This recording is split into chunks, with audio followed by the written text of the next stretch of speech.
My interview with you, Mr. Speaker, because I'm not going to argue with you, Mr. Speaker, you did about not, what happens in these conferences. You did not attend the seminar. It's a typical day. You went golfing at 8 o'clock until 1 o'clock. Practical matter. At 2 o'clock, you went to a riverboat. Mr. Speaker, the taxpayers of Indiana deserve an answer as to how you spent more than $2,000. I can read you what you did. We have the videotape.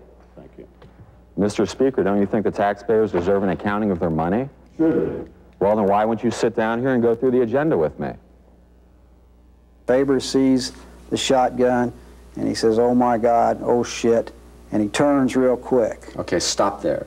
He turns real quick, and he's shot in the back. Isn't at that point the violence being de-escalated on the police side? He's trying to get away from you. I wouldn't say that's, you have two other officers who are still standing there. They haven't turned away. Some experts believe militias represent the far-right lunatic fringe always present in American politics. Other experts believe they represent a new paranoia brewing on the edges of our political culture. Militiamen see themselves as patriots fighting to protect the rights of all Americans. Make the case to Hoosiers for what the Republican senators are just calling a tax package. They're wrong. They're wrong. Go back and look at what they said about the budget program they voted for. And isn't it because of organizational policies, we don't hold interviews. Isn't it turn that off? You're not going to get anything. Isn't it fair to say charity's the last to benefit from this operation? Can't answer your question. Lynn Pearson argues Evan Bayh is more than just a big spending liberal Democrat. He also argues the governor is just plain wasteful. This water fountain here at the government complex cost $40,000.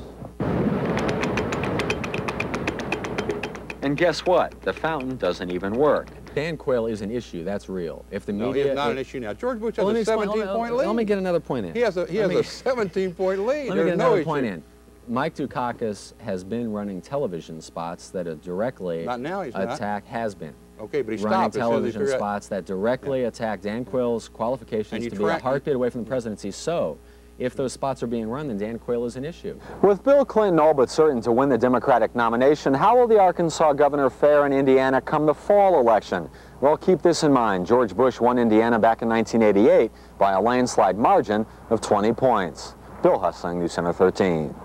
It is true that I get a lot of support from them. It is also false that I vote with them 90 and 95% of the time. Well, and I think if you go back, I'd have to go back and check the record. I've seen the AFL-CIO printout, which they faxed me, and you vote with their interests 91% of the time. I mean, maybe I don't understand the printout.